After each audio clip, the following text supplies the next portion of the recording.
राज्य में आई है। सीमेंट के दाम अनेकों बार बढ़े हैं, पेट्रोल डीजल के दाम बढ़े हैं। जहां देश भर में मोदी सरकार में दाम कम हो रहे, महंगाई कम हो रही है, हिमाचल प्रदेश के लोगों पर महंगाई की मार कांग्रेस की सरकार डाल रही है।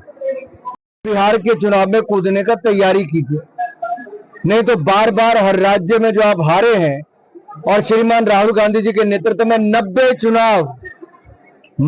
चुनाव कांग्रेस पार्टी राहुल गांधी जी के नेतृत्व में हारी है और यही डर कांग्रेस को बिहार चुनाव में है। भारतीय जनता पार्टी कार्यकर्ताओं का संगठन है और नवयुक्त संगठनों में जिनको जिम्मेदारी मिलती है, जितने नवनिर्वाचित नवनियुक्त हमारे ऐसे पदाधिकारी हैं उनको बुलाया गया है।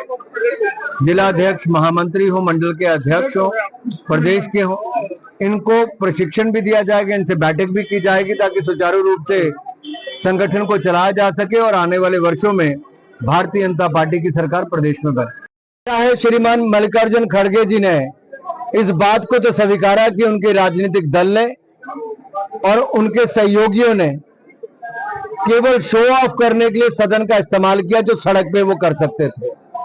सदन चर्चा करने के लिए, democracy is for debate, discussions and decision making, और पार्लियामेंट के सदन को अगर केवल राजनीतिक अखाड़ा, हुल्लड़बाजी और केवल प्ले कार्ड दिखाने के लिए रखा है तो कांग्रेस को गंभीरता से सोचना चाहिए कि देश की जनता का करोड़ों रुपए बर्बाद भी किया और प्रमुख मुद्दों को उठाने में विपक्ष असफल रहा।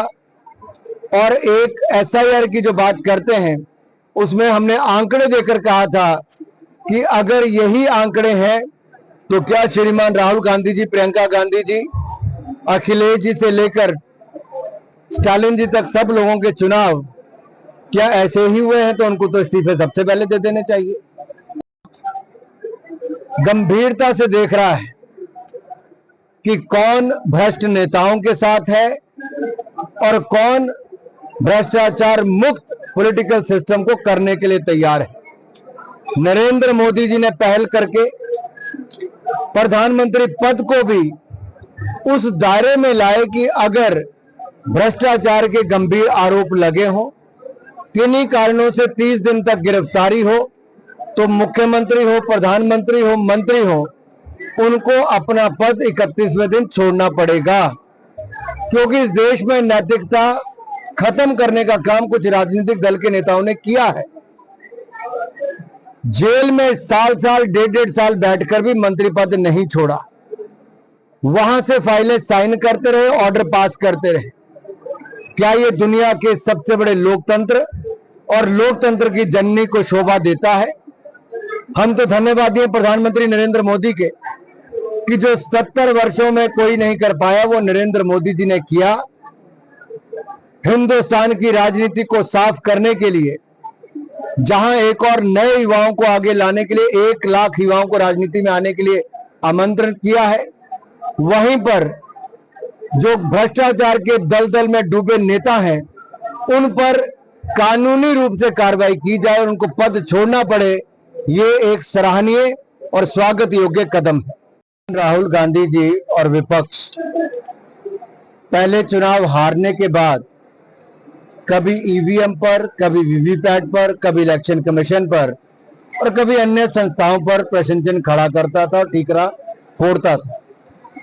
अब कांग्रेस की प्लानिंग थोड़ी प्री प्लानिंग हो गई। इलेक्शन हारने वाले बिहार में आरोप पहले लगाने शुरू कर दिए। सुप्रीम कोर्ट में बड़ी विस्तार में सुनवाई हुई। सुप्रीम कोर्ट ने समय समय पर इस पर अपनी टिप्पणियां की और निर्णय दिए। अगर श्रीमान राहुल गांधी जी और अन्य विपक्षी दलों का अगर देश की संवैधानिक संस्थाओं पर से विश्वास उठ चुका है तो दुर्भाग्य है। मैं राहुल जी को और विपक्ष को याद करवाना चाहता हूं, जब स्वर्गीय राजीव गांधी जी की हत्या हुई उस समय चुनाव चल रहे और इलेक्शन कमीशन ने उस समय केवल 1 सीट का चुनाव पोस्टपोन नहीं किया था, बल्कि पूरे चुनाव पोस्टपोन कर दिए थे। ऐसा नहीं होता है, लेकिन ऐसा हुआ।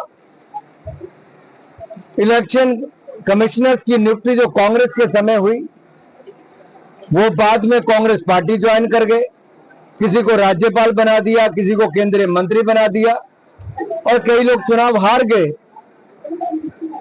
श्रीमान राहुल गांधी जी अगर इतिहास पे नजर दौड़ाकर देखेंगे तो आपको पता चलेगा कि कांग्रेस पार्टी ने दुरुपयोग संवैधानिक संस्थाओं का किया है और जब श्रीमती इंदिरा गांधी जी को प्रधानमंत्री पद छोड़ना पड़ा, सांसद का पद छोड़ना पड़ा, तो इसीलिए छोड़ना पड़ा था कि 1971 के चुनाव में उन्होंने सत्ता का दुरुपयोग किया था, सरकारी संस्थाओं का, सरकारी मशीनरी का।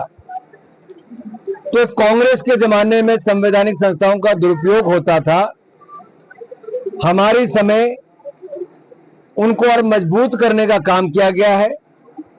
इंडिपेंडेंट, स्वतंत्र रूप में वो अपना काम करती है, निष्पक्ष रूप से काम करती है।